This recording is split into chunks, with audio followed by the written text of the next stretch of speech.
नमस्कार, मेरा नाम है डॉक्टर पुरु धवन और आज इस वीडियो में हम बात करने वाले हैं स्पीच थेरेपी के बारे में कि कैसे पैरालिसिस के पेशेंट के अंदर स्पीच थेरेपी हेल्प करती है। ये सब हम जानेंगे इस वीडियो के अंदर।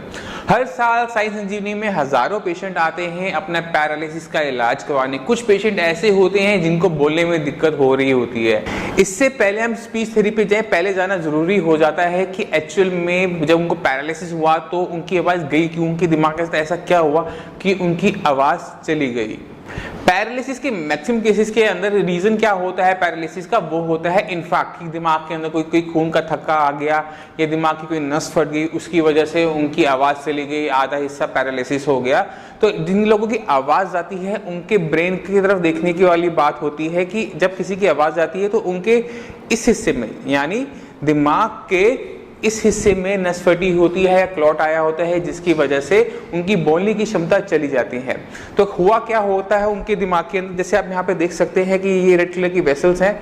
अब ये इस हिस्से में जो जा रही है, अगर यहाँ पे कहीं खून का थक्का आ जाए तो यहाँ से आगे वाले हिस्से को ब्लड नहीं पहुंच पाता और ये एरिया डैमेज हो जाता है। जब आपका ये एरिया डैमेज हो जाए, जो हम जितनी मर्जी कोशिश कर ले, हम पेशेंट के अंदर स्पीच वापस नहीं लेकर आ सकते, वो दोबारा बोलने लायक नहीं हो सकता। ये तभी मुमकिन है जब हम ये जो नुकसान हुआ है इस हिस्से के अंदर, इसका काम दूसरे हिस्सों को ट्रांसफर करते, तब जाकर पेशेंट के अंदर बोलने की क्षमता थोड़ी बहुत आनी शुरू होती है। इसके लिए हमें करनी पड़ती है मेडिसिन का फायदा यही होता है कि जो आपका दिमाग में नुकसान हुआ था उसकी भरपाई करता है और आपका जो दिमाग का ऐसा काम करना बंद कर दिया है उसका काम बाकी सारे टिश्यूज को ट्रांसफर कर दिया जाता है। इसके बाद पेशेंट की शुरू होती है स्पीच थेरेपी। स्पीच थेरेपी से फायदा क्या होता है कि पेशेंट के अंदर रिपीटेशन होती है, क्योंकि हिस्सा दिमाग का वो नया है, उसने ये काम जिंदगी में पहले नहीं किया, तो उसे सिखाना पड़ता है कि इस काम को करने के लिए आपको इस तरह से सिग्नल अपनी जुबान के अंदर, अपनी वॉइस बॉक्स के अंदर भेजना पड़ेगा। और उसको करने के लिए हमें करनी पड़ती है एक्सरसाइज एंड स्पीच थेरेपी। शुरू करते हैं हम स्पीच थेरेपी को। स्पीच थेरेपी के लिए सबसे जरूरी हमारी होती है टंग। कुछ भी आपने साउंड बनानी है, कुछ भी करना है तो सबसे ज्यादा जरूरत आपको पड़ेगी अपनी जुबान की। तो उसका हेल्दी होना, उसका सही तरीके से चलना, उस पर पूरा कंट्रोल होना और उसका दोबारा से मजबूत होना बहुत जरूरी है। तो जो हमारी टंग है, जो हमारी जुबान है, वो भी मांसपेशी की बनी हुई है, उसकी भी एक्सरसाइज करवाई जा सकती है, उसको भी मजबूत किया जा सकता है। एक्सरसाइज थोड़ी फनी जरूर है, मगर जिन पेशेंट के अंदर बोलने की दिक्कत है वो इस एक्सरसाइज को जरूर करें।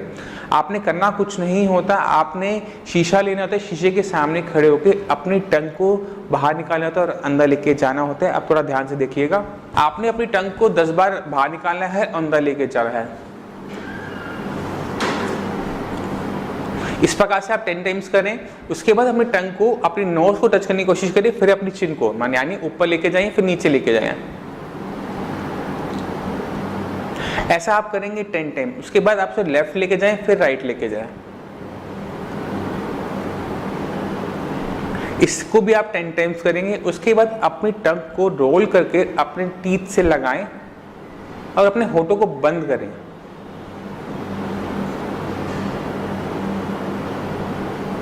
ये भी आपने करना है 10 टाइम। इसके बाद आपने अपनी टंग को पूरे माउथ के अंदर बंद करके रोल करना होता है। आप ध्यान से देखिएगा।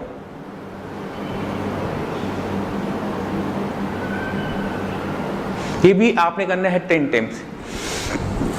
इससे फायदा क्या होगा कि आपका कंट्रोल आपकी टंग पर वापस आएगा। इस एक्सरसाइज को करने में कुछ चीज़ों का ध्यान रखना होता है कि जब आप अपने टंग की एक्सरसाइज करें तो जितना हो सके उतना स्लोली करें, जितना हो सके उतने आराम से करें, उतने कंट्रोल से करें, तभी आप पे उस पर पूरा कंट्रोल आ पाएगा और जहाँ जैसे हिलाना चाहे वो हिल पाएगी।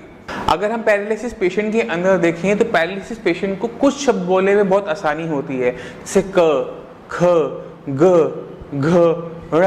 जो आवाजें आपके कंठ से निकलती है, गले से निकलती है, डीप अंदर हवा से बन के निकलती है, उसको वो मैनिपुलेट कर लेते हैं वॉइस बॉक्स से और आवाज निकल पाती है। मगर जैसे जो आवाज आपकी टंग की मूवमेंट से बनती है, त, ठ, ड, न, जहाँ पे आपकी जुबान इस्तेमाल हो रही होती है, उनको वो चीज़ करने में दिक्कत हो रही होती है। तो हम शुरू करेंगे उन आवाज़ों से, उन स्वरों से जिनको निकालने के लिए आपकी मिनिमम से मिनिमम मांसपेशियों को हिलना पड़ता है। पेशेंट को मिनिमम से मिनिमम से शुरू करेंगे और धीरे धीरे उनको लेवल बढ़ाते हुए उनको स्ट्रॉन्ग की तरफ लेके जाएंगे। तो सबसे आसान से शुरू करते हैं। पेशेंट को अगर गुस्सा भी आता है तो भी शायद वो क करता रहता है, तो इसी से शुरू करेंगे कि जो आवाज़ वो आराम से निकाल देता है वो है क, ख, घ, र। ये आवाज़ निकालनी है। तो ये अगर आप ध्यान से देखें, हिंदी के चार्ट के अंदर क वर्ग होता है, मतलब क, ख, ग, घ, र। ये वो आवाज़ें होती हैं जो आप अपने कंठ से निकालते हैं। तो आप पेशेंट को ये क वर्ग जो आप चार्ट सामने देख रहे हैं, आप क वर्ग से शुरू कीजिए कि पेशेंट को आपने पहले क वर्ग की प्रैक्टिस करवानी है। उसके बाद हम चलेंगे च वर्ग पे। च वर्ग वो आवाज़ें होती है जहाँ पर निकालने के लिए आपको अपने पैलेट का यूज़ करना पड़ता है, अपने तालू का इस्तेमाल करना पड़ता है, अपने जुबान का इस्तेमाल करना पड़ता है। इन दोनों की ही मैनिपुलेशन से ये आवाज़ें निकलती है। तो हम शुरू करेंगे च से, च, छ, छ, झ, या। तो इस तरह से आप प्रैक्टिस करवाइए पेशेंट को। पहले अगर वो क ना बोल पाए तो ख पे जाने की जरूरत नहीं है, अगर वो च ना बोल पाए तो छ पे जाने की जरूरत नहीं। जब तक वो आवाज़ सही तरीके से निकलनी ना शुरू हो जाए, पेशेंट को उसी पे ही प्रैक्टिस करवाइए। जितनी वो प्रैक्टिस करेगा, जितना वो रिपीटेशन करेगा, उतना ही अच्छा कंट्रोल पेशेंट को उस आवाज़ पर मिल जाएगा। पेशेंट धीरे धीरे शुरू करेगा, एक एक शब्द बनाना शुरू करेगा, फिर वो पूरा वाक्य बनाना शुरू करेगा। इसमें टाइम लगता है, इसके साथ आपको मेडिसिन करनी ही पड़ेगी। क्योंकि क्या होता है कि पेशेंट अगर शब्दों को बोलना भी शुरू कर दे तो उसको पूरा सेंटेंस बनाने के लिए अपने दिमाग का ही इस्तेमाल करना पड़ता है। अगर पेशेंट के दिमाग में नुकसान ज़्यादा हुआ है और बोलना भी शुरू करता है तो कभी कभार वो पूरी की पूरी लाइन इकट्ठे नहीं बोल पाता, जैसे मैं आपसे बात कर पा रहा हूँ।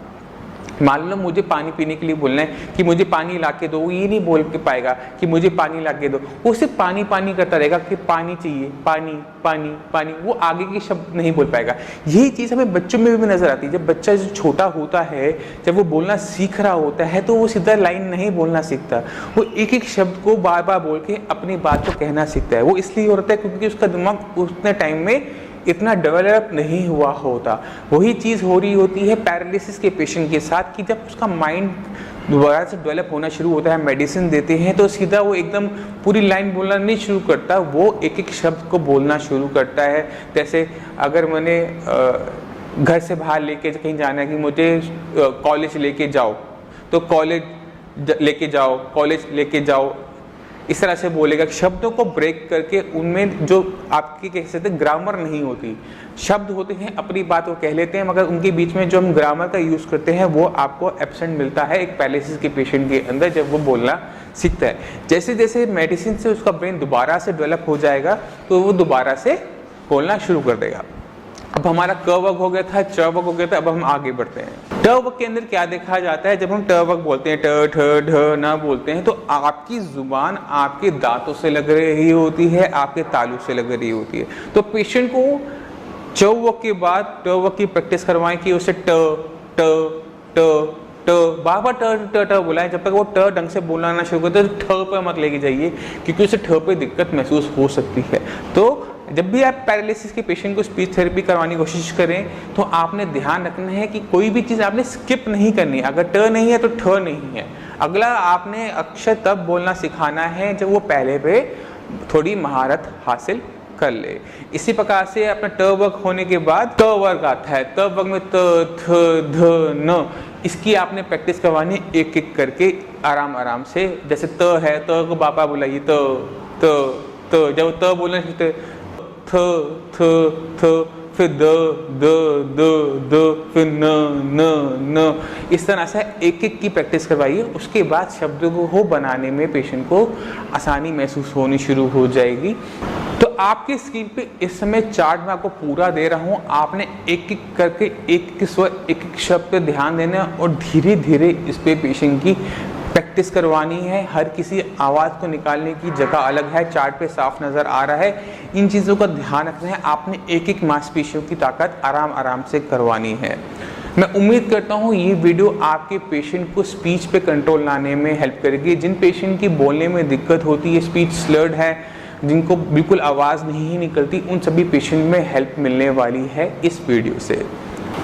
अगर आपके माइंड में कोई भी डाउट हो पैरालिसिस के मामले में कि पैरालिसिस में कैसे हम हेल्प करते हैं पेशेंट को दोबारा से बोलने लायक बनाने में, चलने लायक बनाने में कैसे हेल्प करते हैं, तो आप हमारे नीचे दिए हुए नंबर पर कॉल करके हमारे डॉक्टर से पूछ सकते हैं कि पैरालिसिस में क्या खाना होता है, कैसे एक्सरसाइज होती है, कैसे आवाज़ वापस लेकर आई जाती है, कैसे मेडिसिन ब्रेन में जाकर आपके दिमाग की खोई हुई क्षमता को वापस लेकर आती है और आप में वो प्रोग्रेस दिख पाती है जो आपको पिछले कुछ टाइम में नहीं मिल पाई, जिसकी आप इंतजार कर रहे थे। क्योंकि अगर आपको पैरालिसिस हुआ है, आप हो सकता है कि आपकी कंडीशन बहुत खराब रही हो, अगले 2, 4, 6 महीने के अंदर पेशेंट के अंदर रिकवरी देखी जाती है, मगर 6 महीने बाद बहुत कम पेशेंट ऐसे होते हैं जिनके अंदर रिकवरी देखी जाती है। तो उस पेशेंट के अंदर रिकवरी लाना कि आसान काम नहीं होता, वही काम करती है साइंस संजीवनी। पेशेंट का केस पुराना हो सकता है, हमने ऐसे पेशेंट को केसेस भी देखे जो 17 साल पुराने थे जिनमें इंप्रूवमेंट हुई है। तो आपको अपनी कोशिशों पे काम करते रहना पड़ता है, आपको अपनी मेडिसिन टाइम पे लेनी पड़ती है, आपको अपनी एक्सरसाइज टाइम पे करनी पड़ती है। इसके साथ साइंस संजीवनी जो आपको डाइट चार्ट देता है, जो आपको बताता है कि आपने ये खाना है, ये नहीं खाना, आपने उसको स्ट्रिक्टली फॉलो करना होता है, उसमें कोई शॉर्टकट ढूंढने की कोशिश आपने नहीं करनी होती। तो अगर आपके माइंड में कोई भी डाउट है पैरालिसिस रिलेटेड कि पैरालिसिस में क्या करना है, कैसे करना है, क्या मेडिसिन देनी होती है, कैसे एक्सरसाइज होती है, कैसे इसमें हम डाइट का ध्यान रखा जाता है, कैसे पेशेंट को हम दोबारा से शुरू करते हैं, तो आप हमारे नीचे दिए हुए नंबर पर कॉल करके साइंस संजीवनी के डॉक्टर से आप फ्री ऑफ कॉस्ट बात कर सकते हैं। उनसे पूछिए कि क्या करना है, क्या नहीं, आपको